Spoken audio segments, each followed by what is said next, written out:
I just want to start off with Jillian first. Rob, can we pull up this clip with CNN? I mean, I don't know what Jillian's been inside the tornado. I don't know if you guys know what it means when you're inside a tornado. When you're inside the tornado, it's chaotic. Everybody wants to take you down. Text messages, Netflix. You don't even know what Jillian did to people. And Jillian, these comments are racist comments and da-da-da-da-da. Well, here's Jillian on CNN. She's there talking to them. And she states some facts. And God forbid you do that. They lost their mind. Go ahead, Rob. He's not whitewashing slavery. So he's not? He's not. No, okay. He's not. And you cannot tie imperialism and racism and slavery to just one race, which is pretty much what every single exhibit does. But let's talk about the fact that when you let's talk about the fact.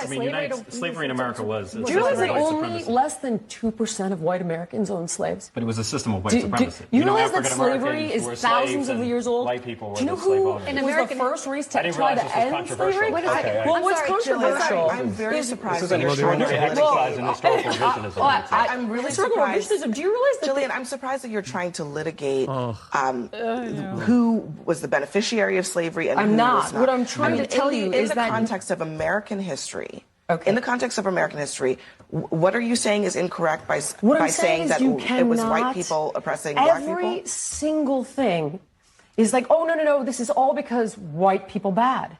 And that's just not the truth. Like, for example, every single exhibit, I have a list of every single one. Like, people migrated from Cuba because white people bad.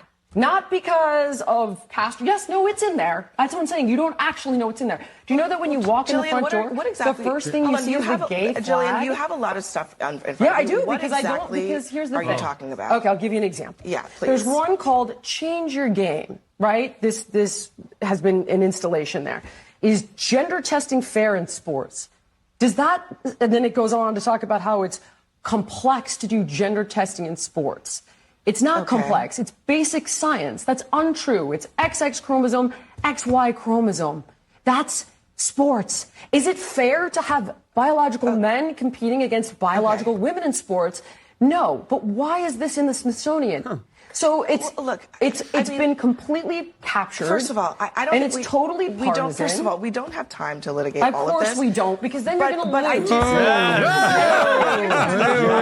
you're trying to do to me now. Yeah. We don't From have the top. time. We can pause it right there. We can pause it right there. So what happened after this when you left? It was trending. It was all over the place. Oh, my gosh. What happened?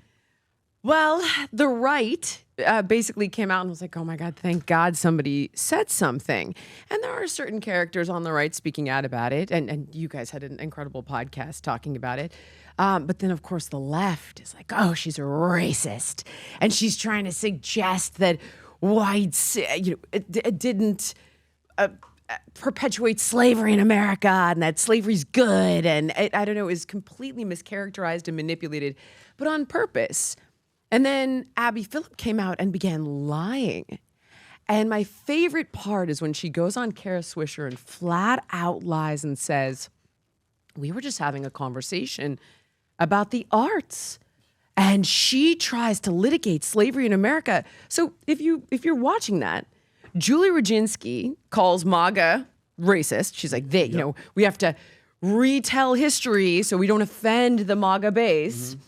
Then she makes some sort of Hitlerian reference to Trump with the whole dear leader thing, which I'm so sick of. Yeah. And then I'm about to nail her, right? Because I know that none of the exhibits the administration has taken umbrage with are about slavery, because I reached out to the columns team and they sent me 53 pages. Not one of these installations had anything to do with slavery. So she goes, slavery's bad and we should talk about it. And that's when I was like, okay, we can have two separate conversations. One, about the fact that nothing here is about slavery. And two, if we're going to talk about slavery, then let's have a detailed conversation about slavery in America. And for some reason, we never tell the other side of the story about the fact that at the eve of the Civil War, the entire North had banned it, despite how profitable it was, and that 350,000 men died to end it. We have cemeteries dedicated to them. And this is the part that having a white son and a black daughter is really distressing to me. I want my daughter to know that not all white people are bad. Sorry, that's important to me. That there were really good white people that died to end this. And I want my son to know that there were really good white men that fought for what's right. And I want him to be like that. And that's just the truth. There are two sides of this history. Jillian, what? Because I mean, we see it all the time. Why do you think like these people, like people at CNN and all, they just want to keep pushing the narrative of, I know, as if we own. By the way, you're not from. My family's not from. But they make me feel like I own slaves. I'm like, bro, nobody in my family's here. Why do they keep pushing it? And you can tell by the she loves the word litigate. She said it 5 times. Why keep pushing it? Why keeping the division going? My thought is because it's profitable. Because people run campaigns on it, they raise money on it, because when we're fighting amongst ourselves and we're not uniting, we can't really pay attention to policies and legislation and the bigger issues that are going on. I think if we actually unite as a country, we're capable of incredible things. But if you keep us fighting amongst ourselves with this evil rhetoric, and I think that is the goal. You can maintain total control because we're not really paying attention to the big things that are going on. Yeah, I was watching something this morning. A guy tells a story, which, by the way, I can see this happening. And I do think there's a lot of value in there. When Eisenhower won his last election, can you see what year Eisenhower won? 60% of African Americans voted for him. He's a Republican. What do you mean 60% of African Americans voted for him? 60% of African Americans voted for him. Yeah. Can you find out the year if you don't mind? I think it is 56. Yeah, you're right, Tom. I do want to say it's 56 when he won. So 52 and then 56 is the second one. If you're yeah. So 60% of African Americans voted for a Republican Eisenhower, pro-military. What? Mm-hmm. They did? Yes. Give or take. Fast forward a few years later. MLK's in prison. His wife calls Nixon to help him out. MLK, they're Republicans. They call Nixon, the wife, to help him out. Nixon doesn't call back. The team just blows him off. And it wasn't Nixon. It was one of Nixon's people that called. And they're like, whatever, forget about it. He calls John F. Kennedy. John F. Kennedy picks up the call. They say, we have your back. We'll take care of you. The next election, 70% of African Americans voted for Kennedy. Wow. You add that, you add Barry Goldwater, all of it together. The African Americans I know, they're conservatives. The way the parents you meet, they're conservatives. And then now you're seeing, going from that flip, the phone call, Coretta King was terrified of her husband's safety. She later recalled that then Vice President Nixon, Republican candidate who had known Dr. King, never reached out to her during the crisis. On the other hand, John F. Kennedy did. They expressed a concern. The pastor flipped from being a Republican to a Democrat. The rest is history. Wow. So this being one of them. So empathy matters. Being available matters. Being accessible matters. Playing politics and taking a call and say, listen, this is the thing that Trump does, by the way. Yep. So if you think about what Trump does as Biden, Hillary Clinton, too busy, can't do this, Kamala Harris, there's no way I'm going to go to the Rogan podcast. Trump's like, let's go 3 hours. What do you want to ask me? No question. Don't prep me. Let's talk. I'm doing campaign, going all over the place. He comes to us. The power in politics of being available, taking a phone call, Jillian, my opinion, I think they're done today.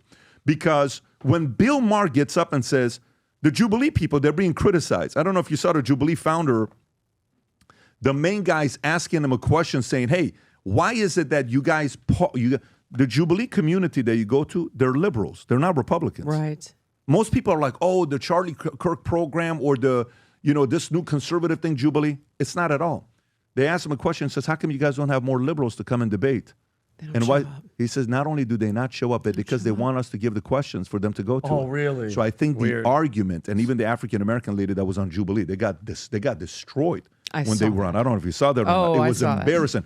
College students, because logic and common sense wins. If you support CNN and what they stand for, buy their gear, represent it. If you support what Nike stands for, buy their gear, support it. If you support any media company, any podcast, whatever they stand for, comedians, whether it's Kill Tony, whether it's Schultz, whether it's Rogan, whether it's anybody you support, their values represent their gear. If you watch our show and you believe that the future looks bright, I encourage you to support it. This allows us to hire more people. This allows us to grow our business. This allows the brand to get out there. This allows other people to be confused when you go into work or the gym and you got a future looks bright, and people are like, wait a minute, what, you really believe the future looks bright? You really believe that?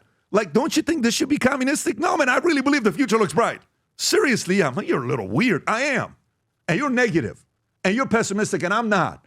So if you're optimistic and you believe the future looks bright, go represent. That green combo is my favorite. That future looks bright shirt and hat combo, my favorite. It looks absolutely sick when you have it right in front of you as well. And by the way, at the Vol Conference, for the first time in the history of hats, we're launching the first gold hat ever. The hat has got the future looks bright, gold, and the logo on the side is gold. You get a certificate of authenticity, but it's only at the people that are going to be at the Vault. It's only 15 of them. Real gold. Real gold. That looks ridiculous. It literally looks ridiculous. But anyways, if you believe the future looks bright, go to vtmerch.com, place an order.